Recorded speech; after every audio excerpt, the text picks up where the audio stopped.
जय हिंद साथियों, आज हम स्टार्ट करते हैं सीडीपी। जो हमारे साथी CTET, UP TET, MP TET की तैयारी कर रहे हैं उनके लिए बहुत हेल्पफुल रहेगा और बहुत अच्छी सीरीज है। आप इसे मिस मत करिए, देखें ज़रूर आप। तो पहला चैप्टर स्टार्ट करते हैं, शिक्षा एवं मनोविज्ञान। तो शिक्षा, पहले ही चैप्टर से आप ये समझ लीजिएगा कि शिक्षा और मनोविज्ञान, शिक्षा और मनोविज्ञान फर्स्ट चैप्टर है। तो शिक्षा की डेफिनेशन क्या है, एजुकेशन क्या है। महात्मा गांधी जी ने कहा है कि शिक्षा से मेरा अभिप्राय बालक और मनुष्य के शरीर, मन, आत्मा के सर्वांगीण विकास एवं सर्वोत्तम विकास से है।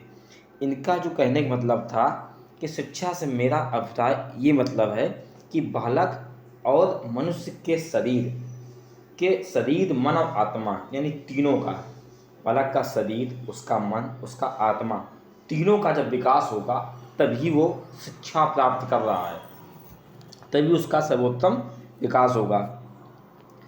किसी राष्ट्र की उन्नति उस राष्ट्र के सभी नागरिकों को मिलने वाली सर्वोत्तम एक समान अवसर पर निर्भर करती है। जैसे किसी राष्ट्र है, कोई भी राष्ट्र, अगर कोई राष्ट्र उन्नति कर रहा है, विकसित हो रहा है, तो जो उसके नागरिक हैं उनको सर्वोत्तम, यानी सभी नागरिकों को एक समान अधिकार, जैसे हमारे संविधान में ये व्यवस्था की गई है कि जितने सारे नागरिक हैं भारत के, तो हम उनको एक समान, सारे नागरिकों को एक समान अवसर देंगे। मानव में अपनी क्षमता, चिंतनशीलता के आधार पर न केवल ब्रह्मांड की परिधि को लांघा, अपितु अधिक आनंदमय जीवन व्यतीत करने के अवसर भी मिले हैं हमें। तो इसके बाद आगे बढ़ते हैं, शिक्षा को राष्ट्र की बौद्धिक संपदा की आधारशिला है। शिक्षा क्या है? राष्ट्र की बौद्धिक संपदा की आधारशिला है। सूचना प्रौद्योगिकी नवाचार में इस युग में जन संचार माध्यमों से तकनीक, ज्ञान प्राप्त और कौशल विकास के नए अवसर। हाँ, शिक्षा के माध्यम से हमने बहुत सारा डेवलपमेंट किया है और मानो कुछ नवजात शक्तियाँ लेकर पैदा होता। शिक्षा के क्षेत्र में नवजात शक्तियों का विकास, ज्ञान कौशल की वृद्धि। इसका मतलब है कि जो हमने अभी तक जो भी चीज़ें डेवलप की, तो अगर हम विकसित बनना चाहते हैं तो विकसित बनने के लिए हमें क्या, शिक्षित होना सबसे पहले बहुत ज़रूरी है। शिक्षा का अर्थ, किसी शब्द के लिए, किसी शब्द के अर्थ को जानने और समझने के लिए सरलतम विधा उस शब्द की शाब्दिक अर्थ को जानना है। शिक्षा के अर्थ में समझने के लिए हम उसका अर्थ जान सकते हैं। शिक्षा का अर्थ क्या है? शिक्षा, इसका इंग्लिश मतलब क्या है? एजुकेशन है। संस्कृत भाषा में इसको लिखा जाता है शिच प्लस आ, यानी धातु प्लस प्रत्यय। तो इसका मतलब है संस्कृत भाषा में सीखने या सिखाने की क्रिया। इंग्लिश में, लैटिन भाषा में एडुकेटम से बना है। ये पूछ देता है आपका, इम्पोर्टेंट है आपका, ये बहुत ज़रूरी, कि जो शिक्षा का जो लैटिन भाषा है क्या है, तो एडुकेटम है। एजुकेटम, ई और एडुकेटम, ई माने अंदर और ड्यूको माने हो जाएगा आगे बढ़ना, यानी अंदर से आगे बढ़ना। इसका मतलब बनेगा बालक की आंतरिक नवजात शक्तियों को बाहर की ओर प्रकट और विकसित करना। आंतरिक शक्तियाँ बाहर से विकसित दिखें। आंतरिक, बालक की आंतरिक और नवजात शक्तियों को बाहर की ओर प्रकट करना, यानी विकास, जो उसके अंदर डेवलपमेंट हो रहे हैं, डेवलपमेंट, बालक के अंदर जो भी विकास हो रहा है वो बाहर दिखे, बाहर प्रकट हो। शिक्षा का मतलब वो ये। शिक्षा का अर्थ कुछ जो हमारे कुछ शिक्षाविद उन्होंने कुछ अर्थ दिए, जैसे जगतगुरु शंकराचार्य, सा विद्या या मुक्ति, यानी इसका मतलब है शिक्षा वह है जो मुक्ति दिलाए। ये पूछा जाता है आपका, ये कथन किसका इंपॉर्टेंट है, इसलिए स्वामी विवेकानंद के अनुसार शिक्षा में पूर्व निहित पूर्णता को अभिव्यक्त करना ही शिक्षा है।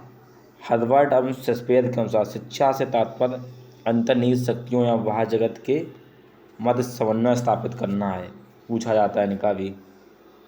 जॉन डीवी ने कहा, शिक्षा व्यक्ति की उन मरम्मत योग्यताओं का विकास है जो उसमें अपने वातावरण पर नियंत्रण करना और पूर्ण करने के लिए प्रदान करें। देखो इसका मतलब क्या निकलता है, हमारे जो जॉन डेवी साहब ने जो कहा है, शिक्षा व्यक्ति की उन समस्त योग्यताओं का विकास है, जो भी टोटल उसकी जो योग्यता है उनका विकास है। कौन कौन?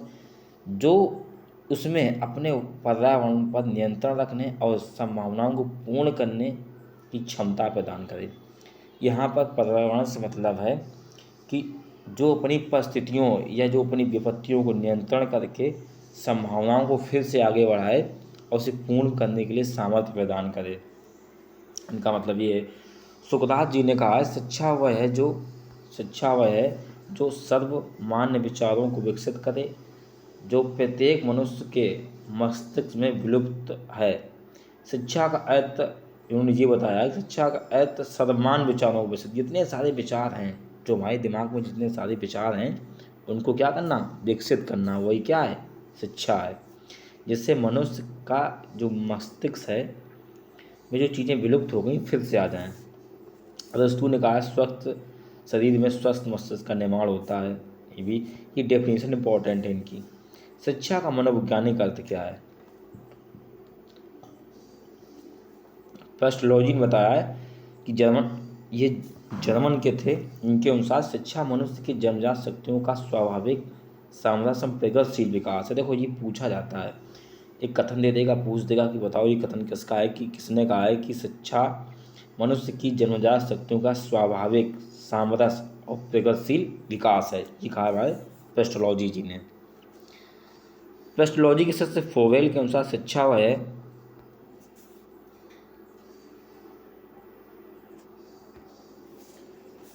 वह है जो बालक अपनी शक्तियों को बाहर को प्रकट करे, यानी उसकी जो शक्तियाँ हैं तो वो बाहर की ओर देखें। शिक्षा वह चीज़ है। ड्रोवर के अनुसार शिक्षा एक प्रक्रिया है जिसके द्वारा बालक के ज्ञान, चरित्र, व्यवहार को ढाला और परिवर्तित किया जाता है। इनके हिसाब से शिक्षा बालक के ज्ञान, चरित्र, व्यवहार को ढाला तथा परिवर्तन किया जा सकता है शिक्षा के माध्यम से। शिक्षा का सामाजिकरण क्या है? कुछ समाज शास्त्रियों ने शिक्षा को एक द्विध्रुवीय, त्रिध्रुवीय, गतिशील प्रक्रिया, निरंतर चलने वाली प्रक्रिया, साउद्देश्य समायोजन क्रिया, इसका समाजशास्त्रीय विकास है। देखो ये देख सकते हो आप, द्विध्रुवीय प्रक्रिया, त्रिध्रुवीय प्रक्रिया, निरंतर चलने वाली प्रक्रिया, गतिशील प्रक्रिया। ये 1 2 3 4 5 कितने? 5। द्विध्रुवीय प्रक्रिया एडम के अनुसार, देखो पिछले बार तो यूपी टेट का पेपर हुआ था तो पूछा गया था कि शिक्षा की द्विध्रुवीय प्रक्रिया किससे संबंधित है, तो ये संबंधित है एडम स्मिथ जी से। तो एडम स्मिथ के अनुसार शिक्षा का ऐसी द्विध्रुवीय प्रक्रिया जिसमें एक ध्रुव पर सीखने वाला शिक्षार्थी और दूसरे ध्रुव पर सिखाने वाला बालक है। दो ध्रुव इसलिए मानते हैं कि एक कोने पर शिक्षक है, दूसरे पे क्या है? शिक्षार्थी है। शिक्षक शिक्षार्थियों को सिखाता है। ठीक है, तो ये इनके कहने का मतलब शिक्षा कैसी द्विध्रुवीय प्रक्रिया बहुत इंपॉर्टेंट है। ये आपका यहीं से क्वेश्चन आते हैं। जॉन डीवी ने शिक्षा को त्रिध्रुवीय माना है। उनके अनुसार शिक्षा प्रक्रिया में 2 ध्रुव होते हैं जो निम्नवत दर्शाए गए हैं। देखो जॉन डीवी साहब का भी एक कथन है और एडम जी भी ने कहा है कि शिक्षा कैसी 2 ध्रुव प्रक्रिया है। ठीक है, दोनों लोगों ने इस तरीके से बताया है, इनको आपको ध्यान रखना है। देखो जॉन डीवी साहब ने कहा है कि मनोविज्ञान और सामाजिक, इसमें क्या है कि जो जॉन डीवी साहब ने कहा कि 2 ध्रुव शिक्षा के कौन कौन से हैं, एक है मनोविज्ञान और दूसरा क्या है? सामाजिक। ये भी आपको ध्यान रखना है बहुत अच्छे से। फिर आगे आता है शिक्षा त्रिध्रुवीय प्रक्रिया है। ये कहा है रॉबर्टसन ने, शिक्षा को तीसरा ध्रुव माना कि 3 ध्रुव होते हैं। कौन कौन? शिक्षक, पाठचर्या और शिक्षार्थी। जो पाठचर्या हमारी है वो है और क्या है? शिक्षार्थी है। ये बहुत इंपॉर्टेंट है, आपका बहुत पूछा जाने वाला है, यहीं से क्वेश्चन आने वाले मान लीजिएगा आपका। शैक्षणिक मूल्यांकन विश्लेषण में शैक्षणिक प्रक्रिया 3 अंग में बांटा जाता है। ये 3 अंग निम्न प्रकार से हैं। शैक्षणिक मूल्यांकन के जो विशेषज्ञ हैं उन्होंने 3 कौन कौन से पॉइंट माने? शिक्षण लक्ष्य, सीखने सिखाने की परिस्थिति, मूल्यांकन प्रावधि। आपको ये अंग, ये पार्ट है आपको ये बहुत याद रखना है, आपको यही पूछे जाएंगे आपके। शैक्षिक तकनीक विशेषज्ञ ने शैक्षणिक प्रक्रिया को 3 अंगों में विभाजित किया है, जो इस प्रकार से हैं, बता दिया आपको। शिक्षा का संकुचित अर्थ। शिक्षा के संकुचित अर्थ से अर्थात विद्यालय शिक्षा से दूसरे शब्दों में देखो, छोटा रूप शिक्षा का वो है जो हम विद्यालय या यहाँ से विद्यालय जाएंगे। विद्यालय में जाने से किसी निश्चित समय किसी निश्चित जगह में सुनियोजित ढंग से चलने वाली सामाजिक प्रक्रिया है, क्या है? शिक्षा है। तो ये भी पूछ लेता है कि शिक्षा का संकुचित अर्थ क्या है। तो इसका अर्थ है किसी समय किसी जगह सुनियोजित ढंग से चलने वाली सामाजिक प्रक्रिया की क्या है? शिक्षा है। और ये शिक्षा कैसी? विद्यालय शिक्षा है। आप विद्यालय में जाते हो, टाइम से लंच होता है, छुट्टी होती है टाइम से, और निश्चित समय पर पढ़ाई होती है, और निश्चित जगह भी होती है, एक जगह पर डेली। ऐसे तो है नहीं कि आप आज इस विद्यालय में जाते हो उसमें जाओगे, ठीक है। मैगजी के अनुसार शिक्षा अर्थ में शिक्षा का अभिप्राय हमारी शक्तियों के विकास उन्नति के लिए चेतनापूर्वक किए गए किसी भी प्रयास से हो सकता है।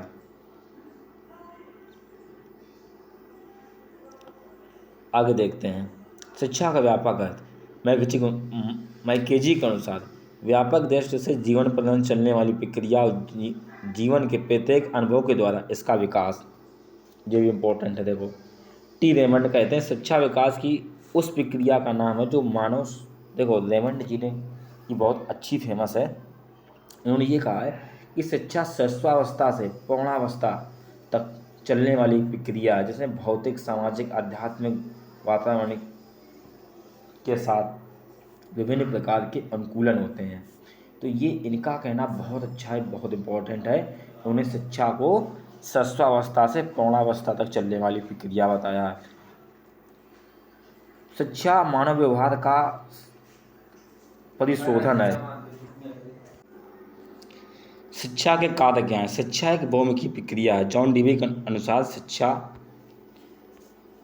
शिक्षा के कार्य असहाय प्राणी के विकास में सहायता पहुंचाना ताकि वह सुखी, नैतिक और कुशल बन सके। यद्यपि शिक्षा का कार्यक्षेत्र अत्यंत व्यापक है तथा इसके कार्यक्षेत्र में निश्चित नहीं किया जा सकता है, फिर भी कुछ क्षेत्र हैं। देखो, शिक्षा एक बहुमुखी प्रक्रिया है। जॉन डीवी के अनुसार शिक्षा का कार्य असहाय प्राणी को विकास करना, सहायता करना। देखो, कभी पूछ देगा कि किसने कहा है, यह कथन किसका है कि शिक्षा किस प्रकार की प्रक्रिया है। तो शिक्षा कैसी बहुमुखी प्रक्रिया की, ये शब्द बिल्कुल याद रखना, ये पूछा गया है, पूछा जाता भी है। कुछ इसके क्षेत्र हैं। राष्ट्रीय जीवन में, मानव जीवन में, सामाजिक जीवन में, अन्य। राष्ट्रीय जीवन में राष्ट्र का निर्माण करना, शिक्षा राष्ट्र की भावना, देखो राष्ट्र की भावना, आदर्श और श्रेष्ठ नागरिक और राष्ट्र निर्माण। माइकावर पेज के अनुसार शिक्षा का गुण उसकी सामाजिक इकाइयों का गुण है, अर्थात सामाजिक इकाइयों का समूह जीवन ही राष्ट्रीय जीवन है। यदि ईंधन ही खराब है तो ज्योति कैसे हो सकती है? सामाजिक इकाइयाँ निर्बल हैं तो राष्ट्र कैसे आगे बढ़ सकता है? जवाहरलाल नेहरू जी ने कहा, शिक्षा का कार्य राष्ट्रीय एकता का विकास करना है। राष्ट्रीय एकता के प्रश्न पर जीवन की प्रत्येक वस्तु आ जाती है। शिक्षा का कार्य स्थान इससे ऊपर है। देखो, उन्होंने सीधे ये कहा है कि राष्ट्रीय एकता, शिक्षा का कार्य राष्ट्रीय एकता का विकास करना। आपको इतनी लाइन याद रखनी है बस, बाकी आपको भूल जाना है किसने कहा है। सामाजिक जीवन में, तो सामाजिक जीवन में कुछ अंग है जैसे सामाजिक अनुकूलन, सामाजिक कुशलता, सामाजिक विकास, भावना का विकास करना, सामाजिक गुणों का विकास करना, सांस्कृतिक सभ्यता का विकास करना। ओटवे के अनुसार निसंदेह सत्य है कि सामाजिक परिवर्तन में शिक्षा को महत्वपूर्ण कार्य करना पड़ता है। मानव जीवन में राधाकृष्ण के अनुसार शिक्षा का मानवीय होना आवश्यक माना जाता है। शिक्षा न केवल बौद्धिक शिक्षा। डॉक्टर राधाकृष्ण के अनुसार शिक्षा का, देखो इन्होंने कहा शिक्षा का मानवीकरण होना चाहिए। शिक्षा न केवल बौद्धिक प्रशिक्षण के लिए को प्राथमिकता दें, आत्मानुसार हृदय की पवित्रता पर विशेष बल दिया है इन्होंने, ठीक है। तो राधाकृष्ण के अनुसार शिक्षा को क्या माना है इन्होंने? केवल बौद्धिक प्रशिक्षण को प्राथमिकता ना दें, आत्मानुसार हृदय की पवित्रता पर बल दिया। ये कथन अगर पूछ दिया जाए ये किसका है, तो आप बताओगे राधाकृष्णन जी का है। शिक्षा क्या है? आत्मनिर्भरता, मानव जरूरतों की पूर्ति, मानव मूल्यों का विकास, जीवन की तैयारी और व्यावसायिक योग्यता। शिक्षा के अन्य काल। डॉक्टर जाकिर के अनुसार शिक्षा का मुख्य काल बालक के मस्तिष्क को शुद्ध और नैतिक बौद्धिक मूल्यों का अनुभव करना है। जॉन डीवी के अनुसार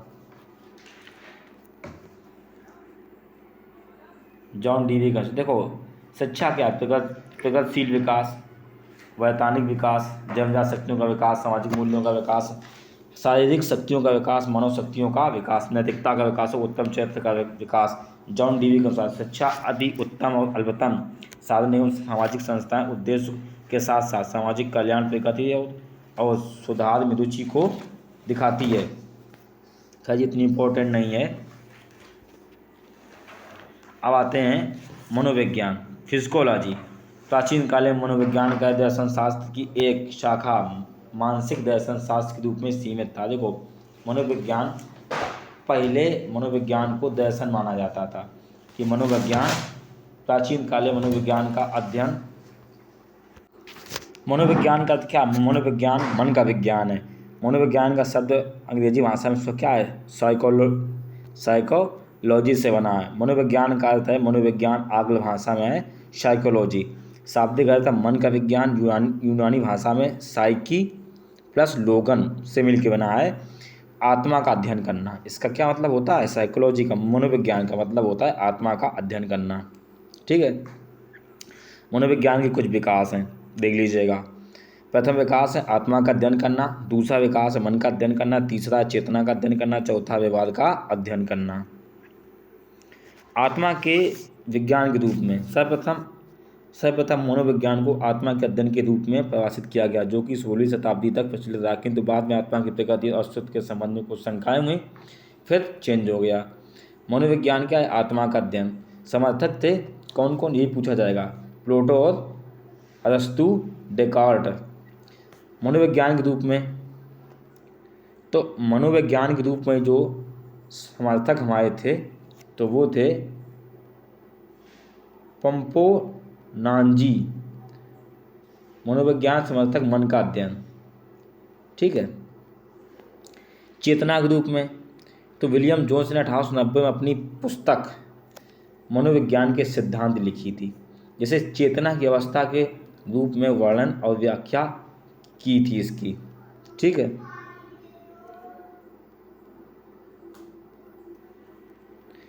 तो चेतना के रूप में कौन कौन से थे समर्थक? वाइब्स और जेम्स लुई, विलियम बुट, एडवर्ड बेरफोर्ड और ये लोग थे। आगे देखो आते हैं। विलियम जोन्स के अनुसार मनोविज्ञान का सर्वोत्तम परिभाषा यह हो सकती है कि चेतना की विभिन्न अवस्थाओं का वर्णन व्याख्या से हो सके। इसके अनुसार व्यवहार के विज्ञान के रूप में, व्यवहार के अध्ययन के रूप में मनोविज्ञान है। ये किसने कहा था? वॉटसन ने कहा था।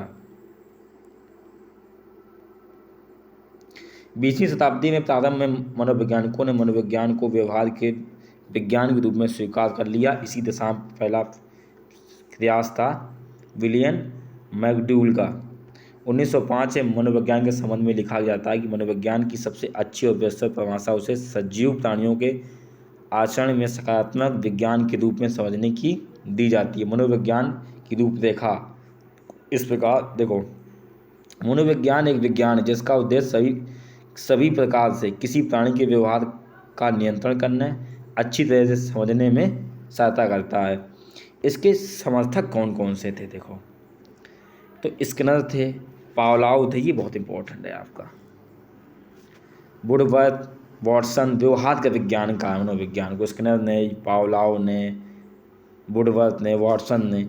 मनोविज्ञान का अर्थ परिभाषाएं टाइम पर अपने हिसाब से चेंज होती रही हैं। देखो स्किनर के अनुसार मनोविज्ञान व्यवहार और अनुभव का विज्ञान है। Thank you for watching.